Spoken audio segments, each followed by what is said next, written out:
Hi, everyone. I'm Michelle Jobin, and you are listening to Time to Talk, a podcast for caregivers. This podcast is dedicated to helping family caregivers in Ontario. Through expert tips and resources, you will gain knowledge and validation for the ups and downs that come with caregiving. More importantly, you'll learn that you're not alone. It's so important to take this time for yourself. We're glad you're here. Today, we are joined by Mieko Ise. Throughout Mieko's working career within the charitable sector, she has also volunteered and served as a board member, committee member, and frontline service provider with a diverse group of charities. Currently, she is involved with the Ontario Caregiver Organization to help advise on the creation of new caregiver programs and services in Ontario. For the past 13 years, Mieko has been a caregiver to both her parents and in-laws. It is Mieko's intention to use her lived experiences in caregiving to help other caregivers with their journeys and to be a catalyst for enhancing interactions between caregivers and healthcare professionals. Thank you so much for being here with us today, Mieko. Thank you, Michelle. I'm so happy to be here. You have a lot of insight that I think would be very helpful for our listeners today. So I wanted to start with a question, sort of begin at the beginning. When did you know that you were about to become a caregiver? And was it a sudden thing, or did you have some time to prepare? Well, for me, it started off really slowly. It just started being a second pair of ears at doctor's appointments, and then just helping around the house, like some yard work was a bit too hard or some housework was too hard. And then, their needs started to escalate, their mobility issues, cognitive issues. And so, of course, when those issues escalated, so did my involvement as a caregiver, to ultimately ending up managing, their financial, their legal, their medical, and social and housing needs. And the hardest thing of all was sort of managing or helping them with their emotional needs. That was the big change, because you come from being the child to being their parent. That is a big change. And I think maybe that's possibly the last thing that people might think of. And you mentioned a long list of things that you gradually became a bigger part of your parents' and in-laws' life for, and that's a really broad range. It's asking you to step in and make a lot of big decisions, I assume. Yes, well, I can give you an example about the housing situation, because you had to learn a lot of new things on the fly. Mm-hmm. And also the biggest thing to learn was how to negotiate these things with your parents and your in-laws, who are used to being independent, who are used to making their own decisions. So I'll just give you the one example of housing, because I've actually had a lot of experience on this. I don't want to, it's not to brag, but I think a lot of caregivers will go through this, because they come from their home in the community where they're living totally independent. Then you get some help coming into the house periodically to help. Then you find out that's not enough. There's usually there's some accident or something happens that then makes you have to escalate it further. So then I started touring a lot of assisted living, supportive housing, and retirement homes. And they're all different. They're all the same. They're all there's so many things to think about. So then when it was decided we move into the additional housing, then you have to go into selling the house. So that means I've cleaned out now 3 homes with over 40 years of accumulated possessions, and Wow. whittling it down to like a 1-bedroom, not even a full apartment. But you do that, and then also I had the hardest thing, and I think a lot of caregivers will find this, is helping them adapt to their new environment. So it's not a matter of getting them into the new place, moving them, buying them all new furniture, whatever, and then say goodbye, mom, bye, dad, or whatever, and then close the door. For the first few months, I was there almost every day, trying to get them to adapt to their new environment, like sort of being their social director, like, oh, let's meet some new friends. Let's see who your neighbors are. Oh, let's join the dance class. Let's do this. And I couldn't go every day because, working full time, but many nights and each weekend. And that really, to tell other caregivers, that was probably the most important thing, because in the end, other than having a few of their possessions that you recognize, they don't care. It's more about, how can I fit in and feel at home again? So if you only have a certain amount of time, spend it on trying to help them adapt. So that worked out for a while, and many of them were there for many years, and that was great. But then their needs escalated even further. So I had to start the whole process again, but this time touring long-term care facilities. I had to do the adaptation and all that. But the difference is now I was working with people with diminished capacity. So that was a lot harder. That is so much valuable insight just in that, one answer that you provided for people that are potentially looking at their future of being caregivers, all these different stages that they need to think about. So thank you for that. That is incredible to know all of those things in advance. I want to highlight a statistic here specifically in Ontario where 2/3 of caregivers admit that while caregiving has been mostly positive, and it can be a very wonderful, rewarding thing, they did not necessarily have a choice in the matter and were essentially thrust into the role. So was that your experience, or how you would view your experience? And how do you think that reality factors into a caregiver's overall experience?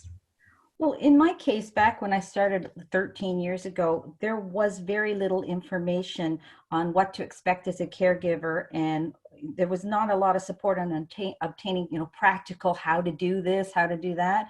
There was a lot of information on diagnoses of what your care recipient had, and you can do a lot of research on that. But so you find out, oh, they have early onset Alzheimer. So then what do I do? And then, there is the Alzheimer's Society and there is information, but I'm talking more about the practical things. Like, here's an example when, actually I went through this with all my seniors.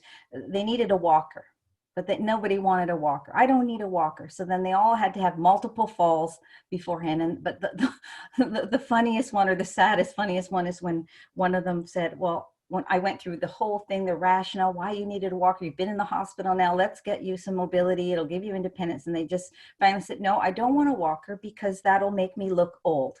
So where's the how-tos on how to handle that response? That gets into the emotional that you mentioned. That's the emotional caretaking. While we're all prepared for the fact, because you're talking about parents and in-laws, we're prepared for the fact that our parents and in-laws will age. Did it feel to you like this happened sort of all at once for you? Was it a choice that you made? Did you have other options? Can you speak to us about that a little bit? Well, each case is different.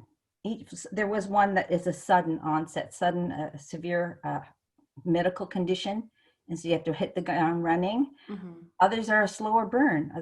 Some are very good at hiding their situation. You don't even know what's going on. You just start seeing clues. So it isn't one size fits all. And one of the things I was saying at the time when I started, there were no caregiving sort of benchmarks to follow. I sort of learned everything on the job through trial and error. And Michelle, I hate to admit this, but I'll tell you, I had to learn the same lessons over and over again, many, many times, because even though you go through one experience with one person, it is different. It's not exactly the same, but there is some cumulative knowledge, but you almost have to treat every situation individually. But you know what, the information that I really would have found helpful in the beginning is where to start. Because, this is where when something happens, you really don't know who to speak to first. Like, do you speak to the medical profession? Do you speak to a social worker? Do you speak to a senior center? You don't know who to speak to. And each circumstance is so individual. It's also hard to figure that out. Also, the other big thing, which takes forever to figure out, and I don't think I've figured it all out yet, is there are many services. I'm so grateful we are in Canada, and there are a lot of services that are free. But the thing is, it's not really advertised in any way. It's not obvious. You almost need to meet a person like in the system to let you know about it. So in the beginning, we were paying for a lot of things that we could have really appreciated the subsidy that was like, for instance, the walker. Didn't know at first. The first walker I bought just right from the store, $400, but the government actually pays and gives you rebates. But of course, I learned that after the first one, but not the first one. And then also the other thing is, some help actually finding out what is the difference between fee-based versus subsidized, because there are pros and cons to both, because there are sometimes where you want to pay it because you'll get it faster, quicker, or maybe it is a little bit better, or more experimental and you actually want to try something different. The other thing too is the biggest thing is how to navigate the healthcare system.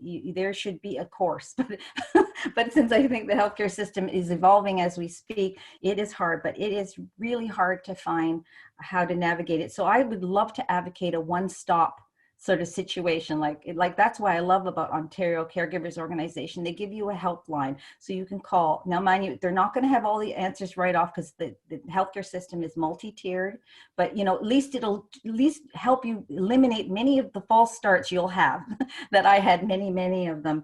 And the other big thing is, there is not much frank and candid conversation about death and dying, because I've been through that process twice now. I had started with 5 seniors and now I have 3 seniors.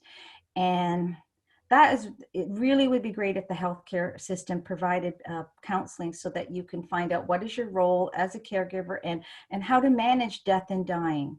Because I witnessed a lot of unnecessary medical intervention in the end that didn't end up extending life. It actually reduced their quality of life. So I think that's another huge thing to really help. But to get around back to your question about whether I found it positive, because I don't want people to think it's all bad, because I actually do think it was very positive for me.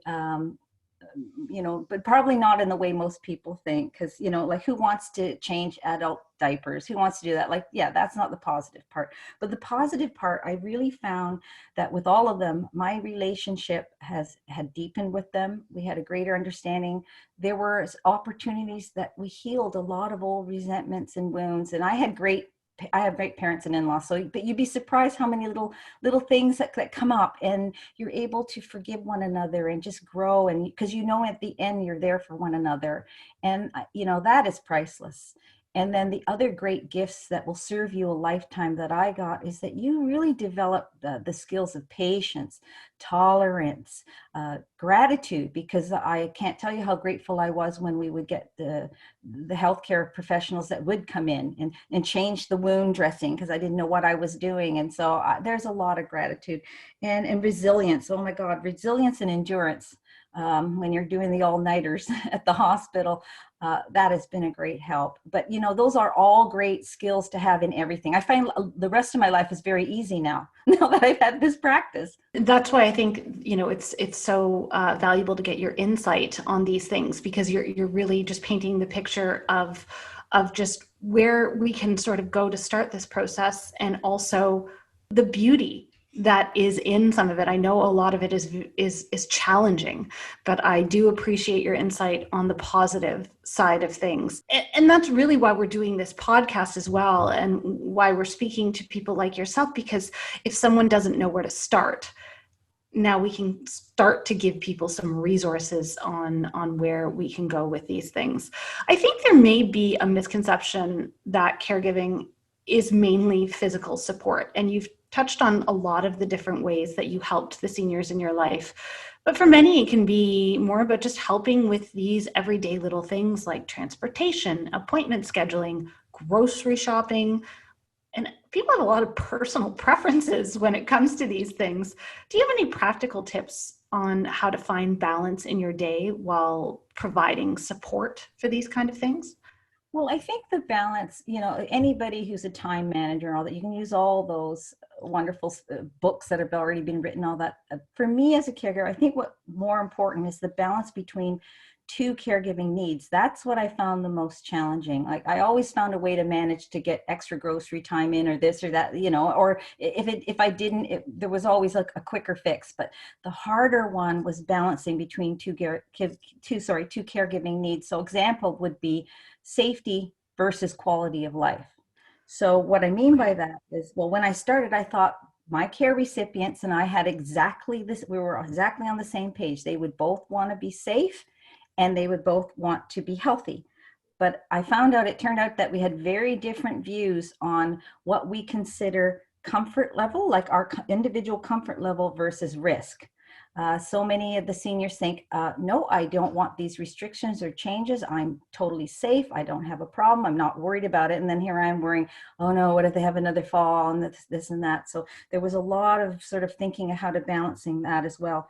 Also, the thing I found too, good intentions does not guarantee good outcomes. Like I had a lot of seniors saying, no, I'll be really, really careful. I will not do this. I have the best intentions of taking very good care of themselves, but then they forget or, something happens. So, I used to always talk to them saying, I know you mean to do it. I know you want to, but the outcomes are not sort of correlating with what your good intentions are. And the other thing to balance was big, and this applies to both myself and the care recipients, is sort of, what are we able to do? What are our capabilities of what we can do versus what we're prepared to do? Because we always come thinking, oh, we can do everything. But then when you're really there, sometimes you're thinking, am I prepared to do this? Like for myself, I do not have any discomfort going into a hospice, working at end of life, but I have family members that just can't go there. And so even though they want to, even though, they say, I want to be there, they just can't bring themselves to go. And then vice versa, there were things that I couldn't do and they filled the gaps too. So I don't want to think that I'm some kind of special person. We all have different capabilities. But that was like the hardest thing, is balancing that. And then, of course, you can see this causes a lot of strong feelings and emotions that you have to navigate through. So when you were talking about, Michelle, at the beginning about managing your time, getting groceries, that seems like child's play compared to the strong emotions that you have to sort of swim through. And then I guess I wish I could say I found the one right answer, but I didn't. So I never did find 100% great balance in this, but I can give you a few tips on what helped me create better balance. And so number one was I switched my priorities from just protecting life to providing the best quality of life that the circumstances allowed. And when I say circumstances allowed, that's a very important part. I won't go into the details, but I just don't want people to think, let the seniors do whatever they want, because that's not what I'm saying. The other thing too is that I started to use more common sense about whether a hospital visit or a visit to the doctor would cause more harm than good. Because the way our system works is that it's about acute care. It's about, oh, they've fallen, we better take them in and do all these x-rays and do everything and see what's not wrong with them. Whereas, after a couple of, 10, 11 hours, you're in the waiting room, it stresses the seniors out. And you find out, and use comments that you look at your senior and you ask them, they're feeling fine, nothing looks broken, let's just pick them up and put them to bed and watch them for an hour or two and see what happens, which is better. And that's what I started to do. But I say this to the other caregivers because it's really hard, because you are made to feel like you're not doing a good job, because the system is saying, no, I think we should send them to the hospital. I think you should do this, but your care recipient better. And also having been through the hospital scene so many times, they're more upset. But so I actually, as I said, common sense. And then I had a few things. If there was bleeding, anything broken or something with the heart, we go in, no questions asked. But if everything else seems fine and you're just a little bit confused, and that, let's wait and see. And that really helped improve their quality of life by not constantly going into the emergency in the hospital. So that was one big thing. And then, this is what you have to work on. And, easy said and hard to do, but you've got to calm your what if scenarios in your head, like day and night. I'm telling you, that's just crazy. And then the other big thing that helped me understand is that I had to stop believing that my care recipients and myself were entitled to not have any suffering.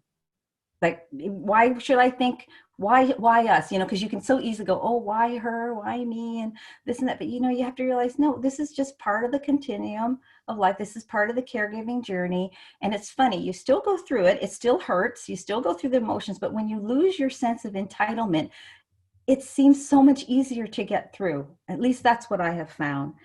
And bottom line, I still work very hard to keep them safe, but I make sure that I always add in that their dignity and their contentment is also equally weighted to the level of risk. So it's a bit of both. So anyway, sorry, Michelle, that's a long answer. No, it's a very valuable answer, and what I'm getting a sense of, there is no one size fits all answer.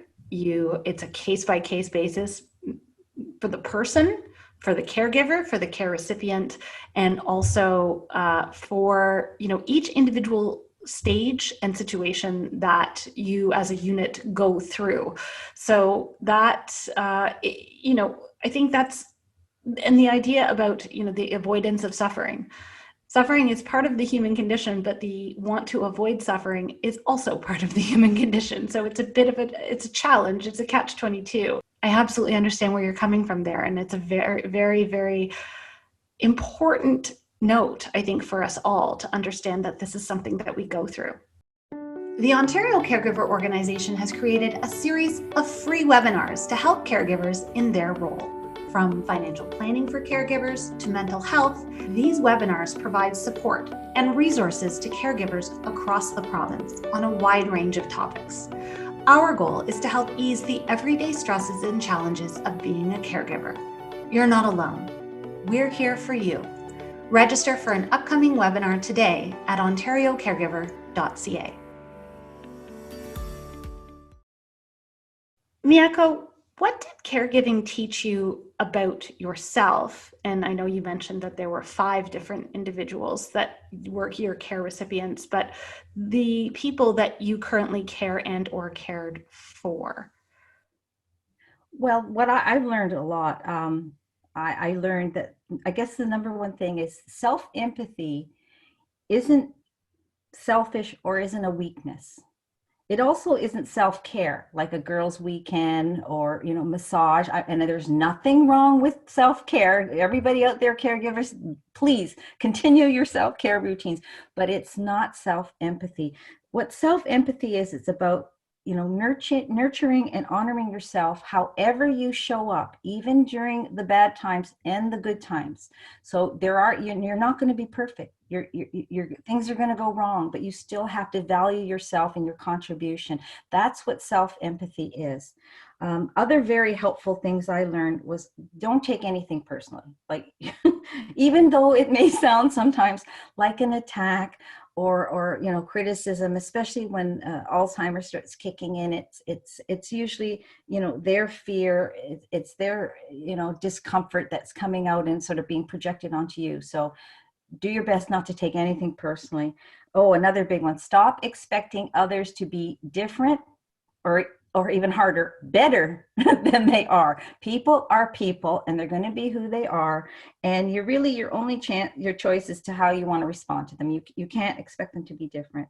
The other big thing is caregiving is rarely fair. So if you're keeping a scorecard, throw it out, because that just doesn't help. And I've just worked at choosing to be kind instead of right. Because it actually makes me happier. So all these things that I'm saying, Michelle, have helped me more than probably the care recipients. And then, and the other thing is that, because everybody has a different caregiving style and approach, and you have to realize that you have to be open and accept the different styles. Like, and when I refer to other family members, and and the whole idea of, like, just because you're the person is the most self-sacrificing or the most involved, that doesn't by default make that person the best caregiver. It just isn't. Everybody can bring some value to the table. So a bottom line, again, I guess is just please be open to different styles, because you may learn something, and improve your style of caregiving. And then the biggest thing, I really found out I'm a lot stronger than I thought I was. So I've learned a lot. I also had things that I thought that could help regarding learning about my care recipient. I sort of alluded to it earlier, Michelle, about how, you can heal wounds and heal some resentments. This is sort of what helped, because, once you realize that caregiving is about sharing your care recipient's pains and fears, because you're in it. If you're going to do this, you're in it. So you're sharing it. So therefore, you have to realize that sometimes the care recipient's pain is unavoidable. And it may even be more helpful to let it go through its natural thing, so that you can learn what they really want and what they need. So I'll give you an example. So they might be really agitated and angry and upset about something. So instead of trying to calm them down right away, let them go for a bit. Hear them. And so yes, they're in sort of pain, they're upset, but sometimes by just sitting there and listening, you find out what's really bugging them. And then you can actually really help them. But so no, don't feel, so it leads into, don't feel like you have to fix everything right away and jump right in. A lot of times it's good that they just actually want you to sit there and be with them. You know, a lot of times it's not like, so they'll make complain about, oh, I hate the meals here, and you know this, and so you jump up, oh, I'll go order food, I'll change the meal and do all this, and it's like, well, no, I just, basically really what they're saying is, I'm lonely when I'm eating. I wouldn't, would you come and sit with dinner with me once a week or twice a week? So, but they don't say that right away. So a lot of times it's just, don't try to fix things right away, sort of let them go for a bit. And oh, but then, you know, this is the flip side of that coin. You have to work at restoring your relationship with your care recipient. And what I mean by that is sometimes you need to assert some boundaries because of they're in their situation and because they're fearful, or maybe this is just their personality. I'm hearing probably some caregivers laughing out there saying, my mother always over asked about things, always wanted more than I could give. So, you know, when you get into those situations, you need to reassert your boundaries, because you're in it for the long haul. It's one thing to put up with someone for a day, but you know, so it's so important to do that, have your boundaries. And also, if they break any agreements, to sort of, I wouldn't say challenge them, but remind them, like, oh, okay, we had this agreement that you were going to try the walker for 3 months. So we're not going to discuss it until 3 months, and you can even circle it on the calendar and that, but that's sort of reasserting some balance in your relationship. Otherwise you could be getting daily calls, I hate my walker, I hate my walker, and that just wears you down. So those are just some practical things that I found about what I've learned. I think the adjustment of expectations of yourself, you know, being, Mm-hmm. you know, and your other, and the expectations that you have of other people or situations really stands out to me as being a through line, and or finding out how to make things work better for everyone involved. I really pick up on that being something that comes through a lot. And I do, you know, understand that idea of setting boundaries and carving out a little bit of time for yourself, and carving out, you know, the space for you to make the situation work a little bit better for you, because you are giving of yourself as well. And you can only sort of, people, you know, if the cup is empty, there's nothing left to give. So I really do think that that's really great advice for our caregivers that are listening today. Oh, there's a lot of points that you bring up that are really sort of tangible things that we can think, okay, these are real life situations that I might find myself in, or maybe I've been there. While you were talking, I was thinking about a situation with my grandmother and my aunts and uncles and my mom, and sort of how each of them have a different style in their caregiving roles as well. And it is really about appreciating what all of those people bring to the table. So that's quite important as well. And it does resonate with me. We do also know that so many caregivers, while finding their role challenging, and I think you've touched on this a little bit, but they also find it incredibly fulfilling. Can you tell us about the parts that you have found most fulfilling for yourself? Well, I'm sort of on this mission now that I'm finding very fulfilling, and the reason being is this has come about after hours and hours and hours in the emergency room and doctor's appointments and just being in the healthcare system, that I have seen, and learning myself the mistakes I've made, that too many caregivers go into this thinking they have to be an advocate to their care recipient with the doctors and nurses. One very practical tip is collect all their medication lists, their lab reports, all together in one place. If you can do it electronically, that's even better. But as you'll notice, the healthcare system's still very paper oriented. So I just created binders, and it was actually easily visible for me whenever I, you know, senior 1, senior 2, senior 3, I could just pull their binder, off we go. And that was really great when you had to go to the emergency room very quickly. You could just grab their binder and off you go. The other thing is, so if you're going to a medical appointment, have all your questions written down in advance. Also go through, if your care recipient is cognitively aware enough to go through this, it's very important to go through these questions with them. Ask them if they understand, ask them if it's the kind of questions they want answered, and also ask them if they have any other questions, because you really want to reduce the level of drama and confusion. You only have so much time with these specialists and doctors. You and your care recipient need to be on the same page. The other thing that, you know, you have to actively ask to be at the seat at the care team table. In long-term care, it's different. They have a system set up, but like if you just go into the Emerge, you have to say, I'd like to be informed of this and that. How can I do this? How can I help? What, like, you don't want to be there saying, I demand, but just tell them that you're open to talk to people and you want to be kept informed, and ask, is it okay to call the nurse's station twice a day, or is that too much, or what time is the best time? So that's sort of how you get your voice is heard. And also helps the care team get to know who your care recipient is. Like, make sure you're the one to say, my mom is uncomfortable with needles, so you might find that she's resistant, but she wants the help, she's just afraid of the needles. See, they wouldn't know that, and especially when dementia's in there, Alzheimer's, they're not sure what it could be. So let them know about your care recipient. And then the thing I say to every team member of the health team, every time I see a new person, I say, what can I do to help you help my care recipient? Like, what can I do to help you help my mom? That basically, or my dad, or whatever. I do it every time. And then I wait and listen for an answer. And sometimes I may say, oh, nothing right now. So I'll bring it up again when I'm visiting the next day. Oh, would it be helpful if I change the linens? And so, or seriously, anything to help them have more time deal with the things that you can't handle, things like that. And then again, I've sort of alluded to this before, but it's so important because it's such a great omission in the system, I find. And I think it's because so many people have a great fear of death, but the tough discussions aren't being held around, comfort care. Like, when is it time for comfort care versus taking heroic medical, interventions? Like, when and as a family member, it's so hard to make that decision on your own, because there's all this guilt. Like, and then there's other family members saying, you're going to let your father die, and it's like, well, he's already on this trajectory, and all the tubes are making him uncomfortable. But the medical profession needs to help lead these conversations. I really do. So I hope there's more social workers or whoever they need to get in if the doctors are too busy, or the nurses.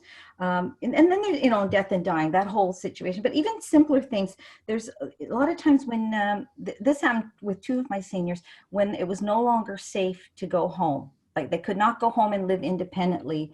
And there wasn't a lot of conversation there, and help with having that conversation with the senior. You would just say, you know what, I don't think it's safe for them to go home. Like, they'll just say, what do you have in the home? And, oh, okay, well, here's a number. There you go. And it's like, oh, and so you feel lost. So I really wish that there would be help in that area. And then I guess the last point to really help is it's a conscious choice to be grateful rather than criticize. So even when I'm so tempted to criticize, I just really try to bite my tongue and look at the things that I'm grateful for. So instead of thinking, oh my God, the pain medication is taking forever, so long, I look around and I say, I'm so grateful that we have a system that can provide pain relief, and it will come, and we'll get there. So it's just that way of thinking differently of the same situation. So, are you a caregiver and have some questions? The Ontario Caregiver Helpline provides caregivers with a one-stop resource for information and support. Whether you are looking for respite care in your area, support groups, information about financial supports, or help navigating the health and social service systems, the Ontario Caregiver Helpline is here to connect you to the resources you need 24/7. Call to speak to a Helpline Community Resource Specialist at 1-833-416-CARE. That's 1-833-416-CARE. Now, back to our episode. Mieko, I really hear you presenting this idea of creating a partnership, not only between the person you're providing care for, but with all the other people that are helping provide care for that person. So, by going in with that mindset of being prepared, being organized. You sound very organized, which I I am in awe of, and I need to apply more in my own life. But being organized, advocating without feeling like you're needing to battle all the time. I think, that can create the best possible scenario, and having that element of being realistic while still being hopeful and grateful, I think is a wonderful balance and a wonderful approach to things. If there is one thing that you would tell someone who is about to become a caregiver, what do you think it would be? Well, I'm going to quote a wise person who once told me that the caregiving journey isn't about trying harder, it's about resisting less. And so what I found is that made me realize as a caregiver, I needed to accept a certain number of things. So one was I had to accept that I will experience difficult feelings, guilt, shame, resentment, anger, sadness, and have to accept that it comes with the job. And I need to stop, but I don't need to add to the suffering by trying to stop my feelings, let them happen, and instead look at those feelings to see that, oh, how can I respond to them? What thoughts and actions can I have to these feelings? So sadness, when my father passed, instead of, trying to distract myself or do something different or cheer myself, I let myself feel sad. And I thought, but you know what, I'll spend this time also thinking of fond memories of my dad. And that's how I responded. And then, over time, you do just perk up about it. And then also I thought, well, and other feelings, like especially guilt and resentment, those usually always have a deeper meaning. So, you figure out what lessons it's trying to teach me. Like, why do I feel so guilty about this? Why do I feel so anxious? Usually there's another reason, not just the thing presenting in front of your face. The other thing, as I've said it before, is that, I had to accept that everything won't be perfect. There isn't any one right answer. Everything's different. And caregiving is about offering care at your current level, but at the same time, staying open to growing capacity. That's what caregiving is. It's not about being 100% right. And again, I mentioned before that caregiving journey is not guaranteed to be fair or appreciated. I know that's a hard one out there, folks, but it isn't. It isn't, even when you've been sleep deprived for 4 days, and that it's unlikely to be fair or appreciated. But you know what? The other thing, it helped me understand that usually the bad behavior of other family members of your care recipient is coming from a place of fear or anxiety, or their issues, their wounds, unmet wounds and heals.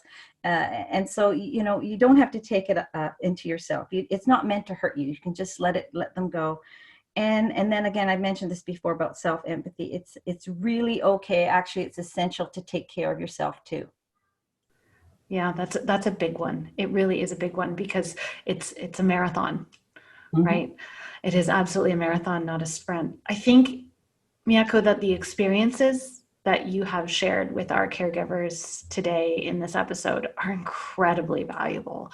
And it's very generous of you to share what you've been through for, I think you said, the past 13 years with people that might just be starting out on this journey, because, they know that there are resources out there. They know that there is potential to create some order out of what could be feeling, more chaotic at the beginning. So we appreciate you sharing your story with us so much today.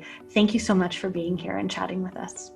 Oh, thank you, Michelle. I'm so glad. I'm always looking to be of some help. Actually, it validates and gives meaning to my experience. So this is just as healing for me as I hope I've been healing to others. So thank you very much for the opportunity. Thank you for listening. We hope you enjoyed this episode. You can access more details about support services on our website, ontariocaregiver.ca. Until next time, I'm Michelle Jobin, and you have been listening to Time to Talk, a podcast for caregivers.